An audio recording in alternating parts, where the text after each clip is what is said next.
You know, I never really understood trigger words until I got roommates. I hated my roommates, except for you, Isaac. He watches my videos. Oh, James, you didn't hate your roommates. You just mildly disliked them. Yes, I did. When I first moved out of my house and went to college, the day I moved into my apartment and I opened the front door, this is what I saw. Keep in mind all the buildup that has gone into this moment. First, I had to get accepted into the school, then pick my major and classes. Then I had to find an apartment close to the school and get everything set up there. Then I had to pack everything up into a suitcase, kiss my dogs goodbye, and then be all on my own for the very first time. I opened the door to where I'd be living for the next 8 months, and this is what I see. Someone sleeping on a couch, he was wearing some bright fast food employee uniform, the TV is on, there's a Halo 5 poster hanging on the wall, the sink, counter, and table is full of dirty dishes, there's a big industrial-sized trash can that is overflowing, inside the fridge there is an empty box of Dr. Pepper, a bottle of ketchup, and a jumbo Costco-sized pack of hot dogs. Where did all these dishes come from? Fun fact, those hot dogs were still in the fridge when I left. But the worst thing that was there was about 1 million basketball cards just lying on the floor. I'm not even exaggerating, here's proof. Okay, so I got a single room because I brought all my drawing stuff and I would feel bad if I shared a room with someone and he had to deal with all my drawing stuff being there, and also I wanted to be alone. Looking back, I'm so glad I got a single room because that room couldn't even fit myself. Literally, I could stand in the middle of the room, hold my hands out, and without moving my feet, I could touch the walls of the room. Maybe I just have long arms, I don't know. I mean, I could settle for a small bedroom, but what made living there so horrible were the roommates. What I didn't realize is that these boys also got private rooms, so that means that they too were socially awkward and kept to themselves, which you might think is a good thing, but you'd be wrong. On the first night of being by myself, I unpack all my drawing stuff and I set it all up. Then I turned on the computer and the screen is just black. Nothing was turning on. I tried everything to fix it and it just wasn't turning on. Eventually I contacted the people who made it, sent it in, and then I got it back working. But during that week while the tablet was being fixed,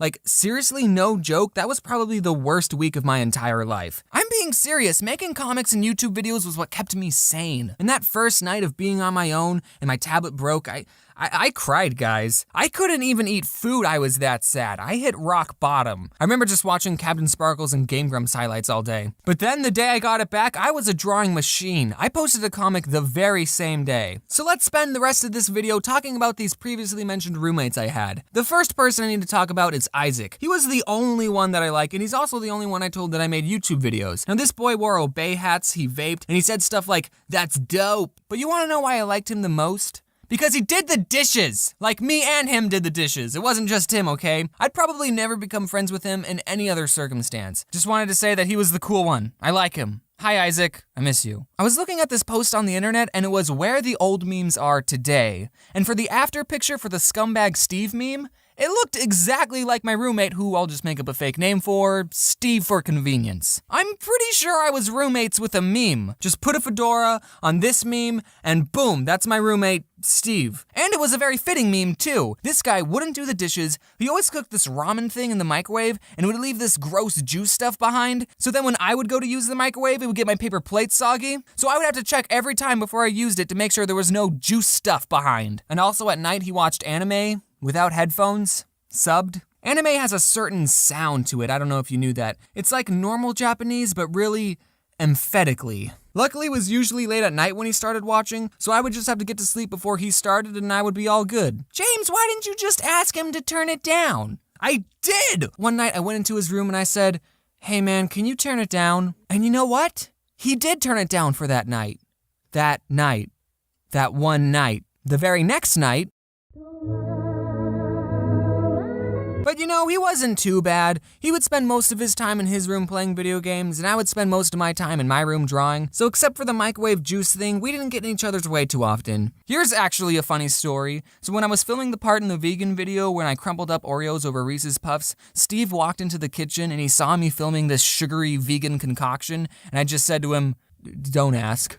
Okay, so here's the roommate that I hated the most. His fake name will be Hunter. He was the one asleep on the couch when I first walked in, and he was the one who had collected all those billions of basketball cards. Just basketball cards. And he kept them all in the front room. What's the point of having sports cards when you can't even play with them? I mean, I spend money on Magic the Gathering cards, but that's because it's an actual game that you can play with friends. What do you do with sports cards? I mean, I guess you can leave them in the front room of your apartment. Maybe one day your roommate might make a video about it though. He left his Mountain Dew bottles on the floor, he farted in public, he'd always complain that Steve didn't do the dishes, but he wouldn't do the dishes either. One time I was tired of doing everyone's dirty dishes, so I bought a big stack of paper plates for everyone to use, but Hunter took the paper plates to a party without even asking me, and he didn't even bring them back. But the worst thing this guy did, one day he told me, my ex-girlfriend doesn't want our dog anymore, so he's coming to live here.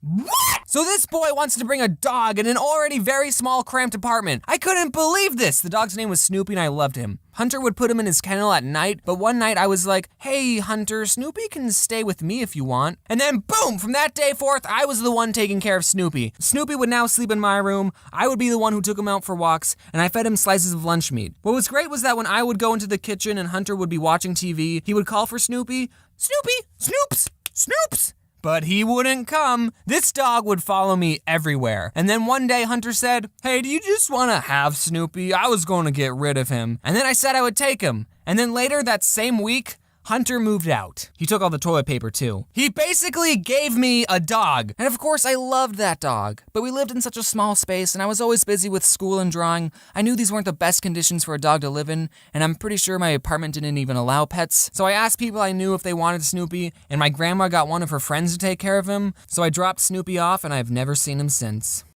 And that's it, the end. There was another roommate who I didn't even mention. He always worked a lot, so I didn't really see him too much. He had an electrical toothbrush, and I think since I was already mad at my roommates, when I would be trying to go to sleep and he would start brushing his teeth, I would hear the electrical toothbrush going, and I would just start shaking with anger, like, just use the normal toothbrush too! Also, I want to thank you all for 1 million subscribers. I mean, as I'm recording this, I don't have 1 million just yet.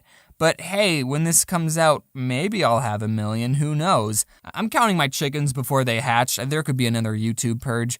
But the next video will probably be the 1 million one, so cool. Okay, thanks for watching. Wear your seatbelts unless you're my roommates. Hi, Snoopy. His name's Snoopy.